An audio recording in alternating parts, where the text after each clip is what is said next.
Sonic, come back. To me. To us. It's no use!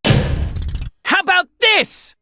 Hey guys, this is Mark from Ace Card Gaming, where we discuss the good and bad in our favourite games. And the character we'll be discussing today, student of the undo button and telekinetic wonder, Silver the Hedgehog, debuted in a game that probably suits that catchphrase more than any other. But I think at this stage we can all probably agree that Sonic 06 is Sonic 06. Whether you fall into the same camp as most fans and flat out hate this game, or consider yourself a proud member of the group of passionate fans who managed to love this game, despite its blunt and obvious flaws, 06's place in the world is pretty well established.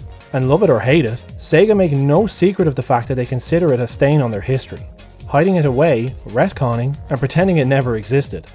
But this video isn't about 06 as a whole, it's about the character of Silver the Hedgehog. It was actually only recently I discovered that, similar to Amy Rose, Silver is yet another Sonic character who has a love-hate relationship with the fanbase, and that for many there's no in-between. Perhaps in my ignorance, this slightly surprised me, because from my memories of Silver, he came across as fairly inoffensive, and ignoring his buggy boss fight that ended up being a meme all by itself, purely as a character, I never really had any issue with Silver. He wasn't my favourite character in the series or anything, but I liked him. However, having reflected on everything while making this video, maybe I shouldn't have been surprised that Silver is so polarizing. The game he debuted in was critically panned on release, and treated as a failure by both Sega and Sonic fans of the time. But more recently, there's a growing number of people whose stance towards 06 is softening.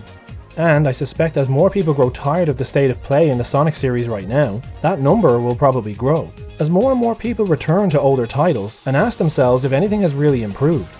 In this video, we're going to discuss Silver's character in his debut game, the retcon of his introduction that followed, his aimless and ineffective appearances in the last decade, and ways he could be rebooted in future games. Is Silver's character just as flawed as the game he first appeared in? First impressions are everything after all. Maybe he's perpetually doomed just like the future he comes from. Or is he simply an innocent bystander, an unjustified casualty of a larger failure he had no hand in? But before we dive into all the good stuff, if you're new to the channel, or if you just haven't done so yet, please consider subscribing. I do deep dive analysis videos on Sonic games, and from time to time other games too. I sometimes cover Sonic and gaming news, creating speculation pieces on interesting announcements and leaks that catch my eye. I also create detailed analysis videos on Sonic characters and the series lore, like in this video. So if any of this sounds interesting to you and you'd like to show your support, hit that subscribe button. Your subs really help the channel, and each and every one of them is hugely appreciated by me. But that's enough of that, let's get started, shall we? As the game opens, we're introduced to Silver as he glides through the air using his telekinesis. Silver lives in a world that was devastated before he was even born. The only life he knows is one of eternal darkness, where people have lost all hope. But whenever he questions how the world came to be this way, he is never given a direct answer. People just point to the flames that come from an eternal life form they cannot truly defeat. The flames of disaster known as Iblis. These flames are endlessly spawned by the creature, destroying everything in their path. So Silver, with the help of his friend Blaze, snuff out these flames and push Iblis back each time it appears, in a relentless, never-ending cycle. Understandably frustrated, Silver is tired of this endless struggle, and wants to find a way to destroy Iblis for good. And as if on cue, Mephiles the Dark appears, and for the first time in his life, Silver gets meaningful answers to his questions, as well as hope for the future. Mephiles tells him that everything has an origin, and the answer to destroying Iblis lies in the past.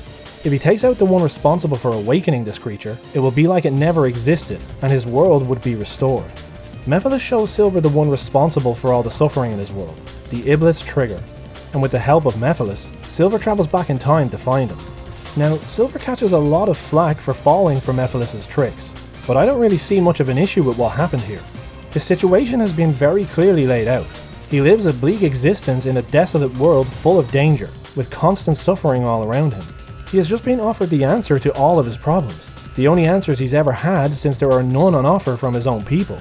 A people who are so full of despair that they have given up on finding a way out of the struggle that is their lives. Like Knuckles being tricked by Eggman back in Sonic 3 and Knuckles, there is a certain amount of naivety here. But I'm confident that most people in Silver's situation would take this proposal at face value just like he did, in the blind hope that somehow your miserable existence might improve. After all, from Silver's perspective, what did he have to lose?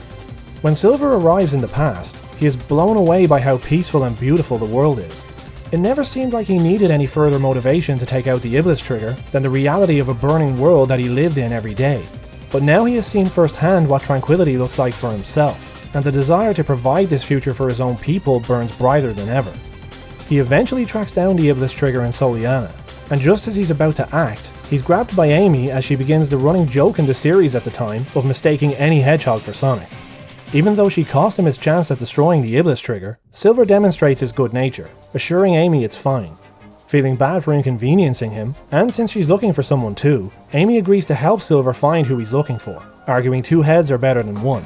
Silver tries to refuse, but his social awkwardness and Amy's bubbly persistence sees the two set out together on their search. As they travel around, Silver can't help but appreciate the beauty of this world. While Amy only sees a dusty desert, Silver sees the gorgeous skies and happy people, something he's in a unique position to appreciate more than anyone could understand. The two eventually track down their targets when they return to Soliana, and it's here they realize they have been searching for the same person the whole time. But just as Silver's about to kill Sonic, the person he believes is the cause of all the destruction and suffering in his world, he is stopped by Amy. She is disgusted that Silver was about to kill Sonic, and while Silver tries to plead his case, explaining that Sonic's actions will doom his world, Amy's having none of it, saying Sonic would never do that, and she won't let Silver harm him before running off, leaving Silver alone. And it begins to dawn on him that this mission won't be as straightforward as he first thought. He begins to question everything, wondering if killing someone, even if it's to save the world, is the right thing to do. While sitting at the Soliana pier in quiet contemplation, Blaze calls him out as naive, stating she can't tell him if it's right or wrong, but one thing is certain: if they do nothing, the future will remain exactly as it is. Settling on a more reserved approach this time, Silver suggests that they follow Sonic to Eggman's base, saying maybe they'll learn more about what exactly is going on. While answers aren't forthcoming, he and Blaze do find a Chaos Emerald. She explains that they can turn thoughts into power, and when all 7 are collected, a miracle can happen, and encourages Silver to keep it as a lucky charm. On their return to Soliana, Silver and Blaze run into Mephiles. With his resolve now weakening, Silver questions Mephiles about this Iblis trigger, asking who he is and why he wants to destroy the world. Mephiles dodges the question with skills that would make a politician blush, asking why any of that matters, as the fact remains that if Silver doesn't take out the Iblis trigger, his world will remain the same, forever. Playing on Silver's desire to help his people and restore their world, he says Sonic is at the terminal station, if Silver still wants this. Silver reluctantly tracks down Sonic at the station, and while he doesn't relish the thought of having to kill someone, he can see no other way to save his world. But once again, as he's about to finish Sonic, he's interrupted, this time by Shadow. Taken aback at first by his resemblance to Mephiles, Silver dukes it out with Shadow, while Sonic escapes to help Elise. The two hedgehogs push each other to their limits, but Shadow has discovered Silver's weakness. A boot to the head. Helpless at first against Shadow's knowledge of the Chaos Emeralds, Silver refuses to give up, not when he's so close to saving his world. He takes out the emerald he and Blaze found earlier, and uses Chaos Control in the exact same moment as Shadow, opening a rift. Impressed by the young hedgehog's abilities, Shadow tries to reason with him, explaining Mephiles has no intention of saving the future, and that his true goal is to eliminate the past. He tells Silver they need to see the events of 10 years ago, and to follow him if he wants the truth. Silver finally learns the true origin of both Iblis and Mephiles, witnessing the sealing of Iblis within Princess Elise, and the death of her father. With Mephiles and Iblis now sealed, Silver and Shadow open a rift to return to the present. But once Shadow goes through, Silver hears the unconscious princess begin to stir, asking for her father. The sympathy Silver feels for her is overwhelming. Having lost her mother years before, she now has to grow up without her father, and find the strength to rule a kingdom alone, all while maintaining perfect control of her fears and emotions, because if she were ever to cry, the consequences are unthinkable.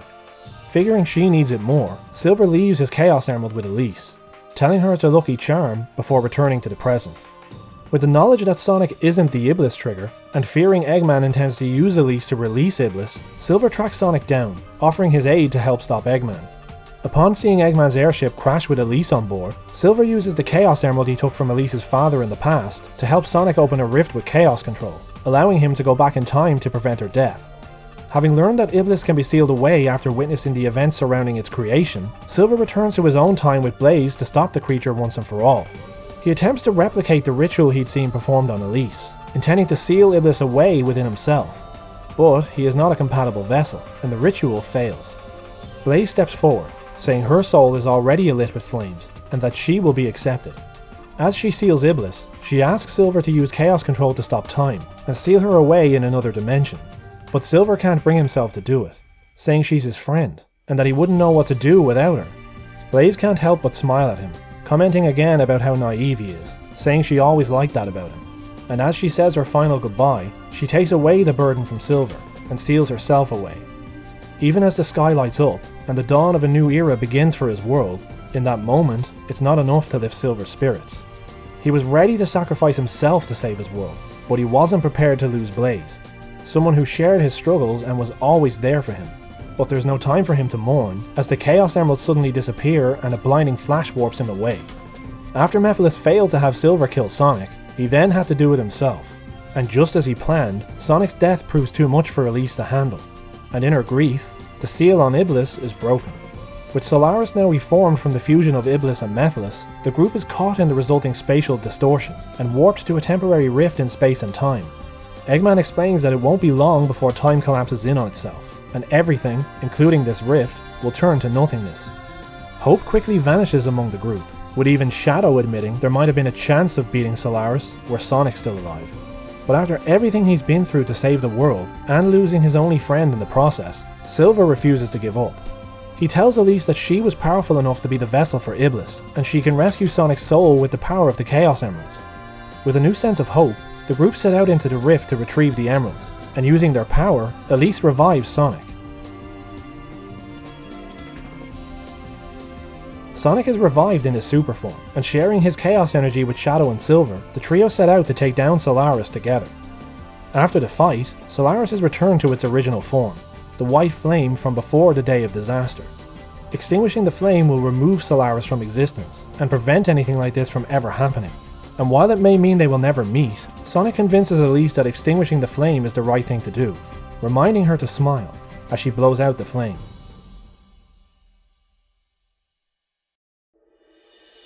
If there's one thing that sticks out to me most about Silver, it's that he always wears his heart on his sleeve. You never really have to wonder what he's thinking, as he generally makes his feelings very clear to those around him. He is laser focused, and as a result, can sometimes be narrow-minded in his actions and when judging situations. But I mean, let's face it, this is an excusable personality trait when you've grown up in an apocalyptic world and just want a way out. This youthful innocence and straight-shooting attitude is a big part of the reason he's so socially awkward and naive. He doesn't play his cards close to his chest, and the tunnel vision he sees as clarity often gives others the impression he's stupid or stubborn. Blaze even calls him out at multiple points in the game for being naive. But Silver grows from this personality flaw as the game goes on. Seeing Amy's love for Sonic shook his belief that what he was doing was the right thing, resulting in him questioning the morality of his whole mission. His one life for the world contrasting against Amy's world for one life frame of mind, which is a great way of showing that while he suffers from tunnel vision, he is still a good person with a functioning moral compass. Once he finally wakes up to the fact that not everything is what it seems, he has no issue swallowing his pride and admitting he was wrong. Realizing he was blinded by his tunnel vision of achieving his goal, he opens his mind to the bigger picture, teaming up with Sonic and Shadow to stop Mephiles and Iblis. Silver catches a lot of criticism for falling for the tricks of Mephiles, with a lot of parallels being drawn between him and Knuckles in terms of being socially stunted and naive enough to fall for these tricks. But I'd argue these two situations are quite different, as Silver's naivety lies primarily in his eternal hope. He doesn't understand why others seem to lose hope so easily, and is always ready to pick them up. Sure, his time is bleak and dangerous, reducing opportunities for social situations, but it's in Silver's character that he is socially naive, as he always sees the glass as half full no matter what. Where the people of his world have given up, their goal each day to survive to the next, Silver talks of finding a way of beating Iblis for good, bringing peace and prosperity to everyone. So of course when Mephiles turned up, offering Silver everything he ever dreamed of, he was hooked on his every word. Knuckles, for all intents and purposes, chose to remain on Angel Island by himself to protect the Master Emerald, the consequence of which being he had no social interactions with anyone. The assertion that it was his choice is backed up by him suddenly relinquishing this duty after Sonic Adventure 2. He pretty much just dropped it, and hangs out with Sonic and his friends full time. Silver isn't an introvert like Knuckles or Shadow, he's an extrovert like Sonic, but he just doesn't have Sonic's cocky attitude or social skills to match. He's a blind optimist who will do whatever it takes to save his world, and this character trait is on full display when he lifts the group out of despair after Mephiles kills Sonic. When no one, not even the ultimate life form, can see any hope, His infectious optimism and determination rallies them all, creating that much needed spark of hope in an otherwise hopeless situation. And while I think this was great for Silver's character, I feel his biggest moment in the game was taken away from him. When he tried to sacrifice himself to seal Iblis, he was unable to do so as he was an incompatible vessel, so Blaze stepped in and sacrificed herself instead. And while this is an extremely noble moment for Blaze as the big sister figure, it had the unfortunate side effect of stealing Silver's thunder. It did help portray that Silver has grown over the course of the game, as even though he says he wouldn't know what to do without Blaze, the audience has watched as he's made new friends, sought out the truth, and landed on the right side of right and wrong before helping save the world. While the loss of Blaze will hurt, he is more than able to stand on his own 2 feet. And I also understand why they weren't jumping to kill Silver off, when they immediately regretted a similar situation with Shadow in Sonic Adventure 2, but it still felt like a bit of a hollow moment for Silver. And there were ways in the narrative to bring him back where he who sacrificed himself instead of Blaze, if they really wanted to. The spatial distortion or extinguishing of Solaris being the obvious methods. But despite the glaring flaws in this game, the broken gameplay, the hit and miss writing, and the convoluted story, this is the game where Silver is fleshed out the most. This is the game that shows the journey his character is on, and the progression he has made on that journey. Silver grows a lot in his first appearance, going from a needy, naive kid with tunnel vision to a more independent and open-minded hero, whose optimism rubs off on those around him. And while Sega are happy to bury 06, I've come to believe this was a mistake that cost Silver his place in the series. As a pretty neutral party going into making this video, I actually came away from the whole thing feeling sorry for Silver. He debuted in a game where the plot has since been heavily retconned, and by all accounts isn't even considered canon anymore, which, love or hate the game, is a double-edged sword. Because what source material do we really have in the games now to give us any idea of who Silver is, what his motivations are, the growth his character experienced, and why we should care about him at all? Imagine Sonic Adventure 2 was retconned as non-canon, but Shadow still turned up in the series from time to time. What would be the point? You've completely removed the detailed introduction of the character, and the story that built your impressions of them, having seen the journey and growth of their character through all their trials and tribulations. This is effectively where Silver finds himself now.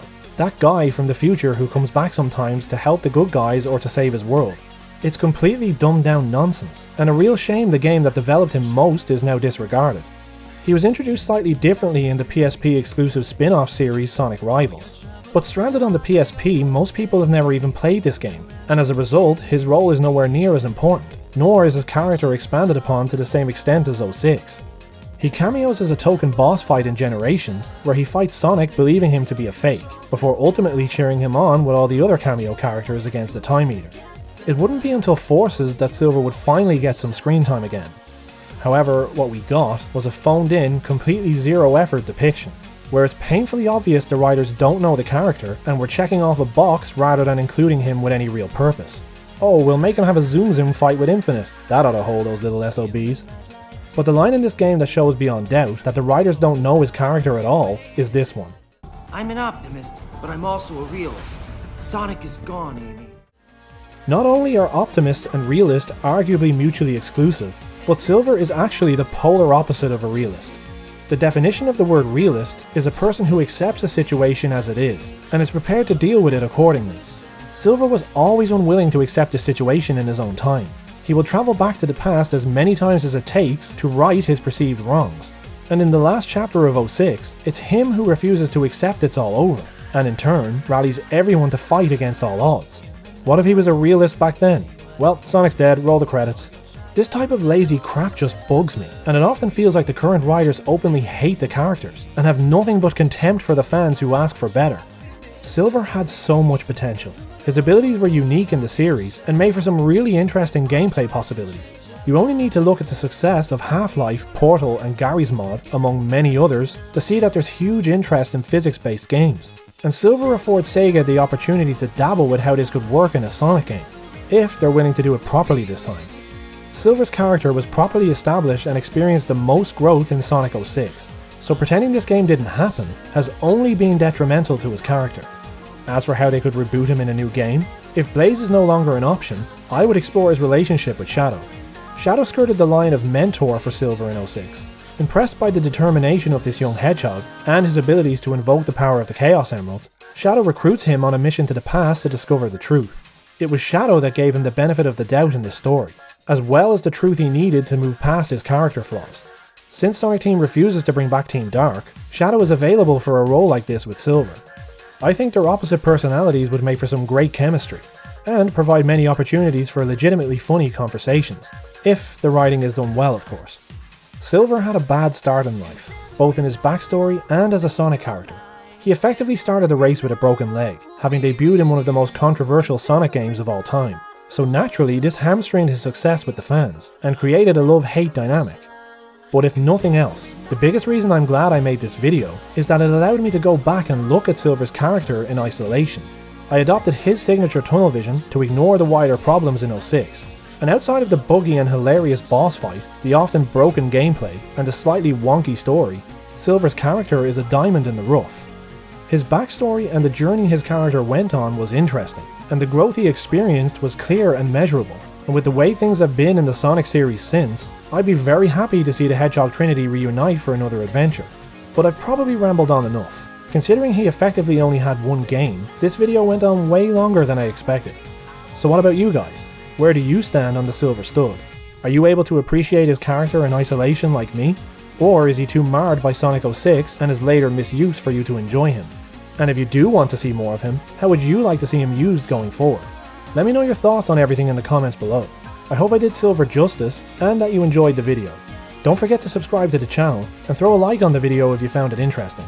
A big thank you for watching, and as always guys, take care.